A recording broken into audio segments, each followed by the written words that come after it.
Hey everyone. So, I have a long history with today's film, or more accurately, its source material. The Scribbler is an original graphic novel from 2006, created by British writer and artist Dan Schafer. I was already a fan of Schafer's thanks to an earlier work, the smart, sexy, and utterly demented Dog Witch. So you can imagine my delight when I found that the Scribbler was even better. In 2012, word reached us that an adaptation, scripted by Schafer himself, was entering pre-production. The film was part of a collaboration between New Artists Alliance and Caliber Media, the idea being that The Scribbler would be the first of 4 films, all made for $1 million each. Beginning such a project with a pseudo-superhero origin story is ambitious, but one of the strengths of the original novel was that it was very economical. It relied more on atmospheric visuals and sharp characterizations to power everything forwards. So imagine my surprise when vibrant production stills began to appear. I love this film's palette, but it's in stark contrast to the original black and white style of the novel. Adaptation is a tricksy business. So the Scribbler offers us a fascinating insight into how an author will reconfigure their own work for the screen. The film itself was actually directed by a guy called John Seuss, whose primary thrust in the industry has been as a producer. He's also a man who's always found time to... Excuse me.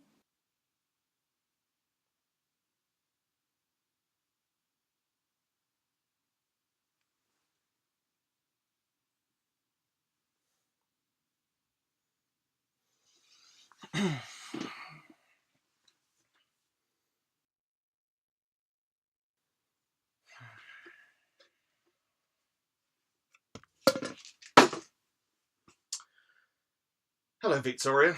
Yeah. Are you actually going to tell us what the Scribbler is about? Sure. Suki is nuts. She's a highly intelligent young woman living with a cacophony of voices and contrasting personalities. Thanks to an experimental device called a Siamese burn module, she's gradually stripping away her dissociative identities and is actually well enough to move into the dilapidated and not at all creepy as shit halfway house, Juniper Tower. With her arrival comes an increase in swan dives from on high, and gradually Suki becomes concerned that her most distinctive alter, the Scribbler, may actually be responsible for the deaths.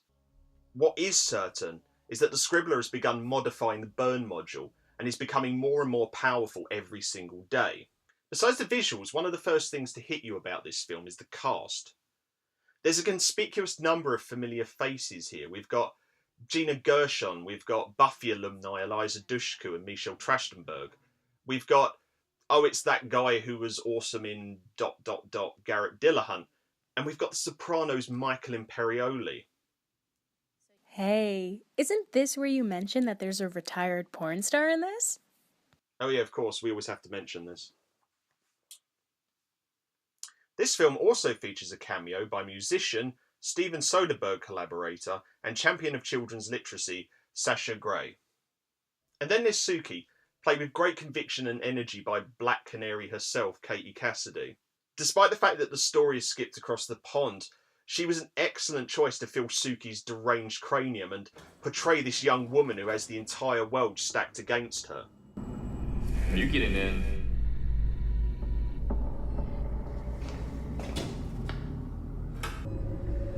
I only get stuck a couple of times a day. Come on, take a chance. There's plenty of room. I'll go slow. I don't think so. Then use the stairs, bitch. Don't waste my time. She has great chemistry with Dillahunt, who plays a unlikely tech support and sometime lover Hogan. But more importantly, she has great chemistry with herself, using shifts in body language and vocal inflection to capture every single personality that Suki is having to live with. And she works well with animals. But what do I get? Sow farmers, Christ complexes, and shit smeared on the walls. You people are disgusting. They tell me not to listen to the voices in my head. What do you have to say about that? I say fuck 'em. They're your voices. If you can't trust yourself, who can you trust? Good point. I really rate this film, though generally it's proven quite divisive. I do think I understand why. For example, even for a superhero origin story, it does test your suspension of disbelief. It's hard to get your head around the fact that a take-home ECT unit can imbue you with superhuman abilities. Because a storyteller should never encourage people to use their imaginations. Exactly.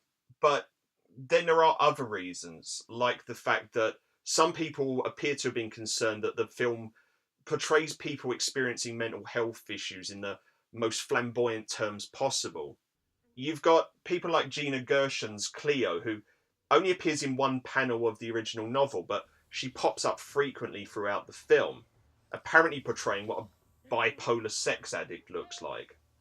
Do you think people were concerned that the film could trivialize said issues by rolling out overblown caricatures? Maybe, but speaking as someone who's been in and out of the system since their teens, one thing I always loved about The Scribbler was that it portrayed parts of the mad experience which a lot of people seem to overlook. I mean, for one example, there's the gallows humour. What about you? I thought you were cured. Why are you still here? Bing. Got myself a new entry in the accident book. Fuck. Hogan, why?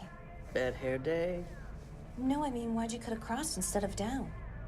You're such a faker. Then there's the idea that we should reconcile with and in some ways cherish and nurture those aspects of ourselves which unfortunately put us at odds with a society which values conformity in the service of productivity. Wow, that's some hardcore interpretation you've got going on there. You want more? I'm not saying this with Schaefer's precise intention, but the Scribbler always left me with the impression that he was trying to explore parallels between how labels and categories and symbolism and metaphors are equally important to the mental health experience and stories about metahumans and mutants.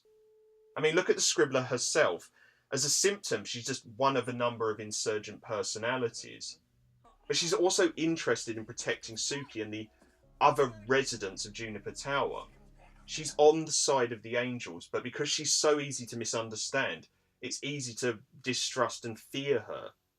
I know I've jumped off the metaphysical deep end here, but you get what I'm saying, right? Yeah, I think I get it.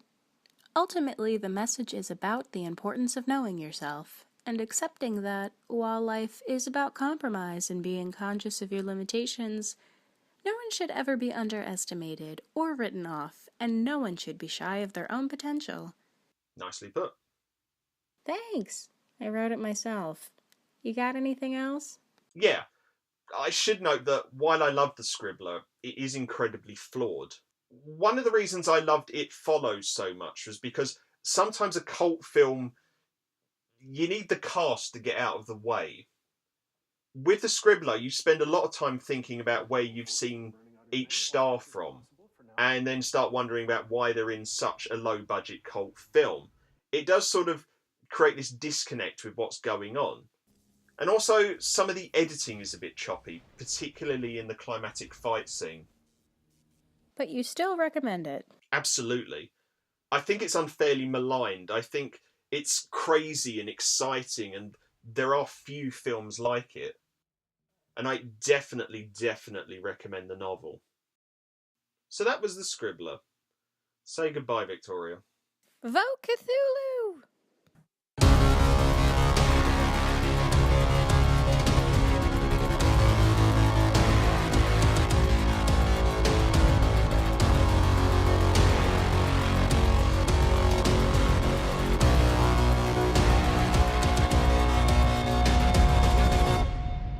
Hello, emergency here. Which service do you require? Better send them all.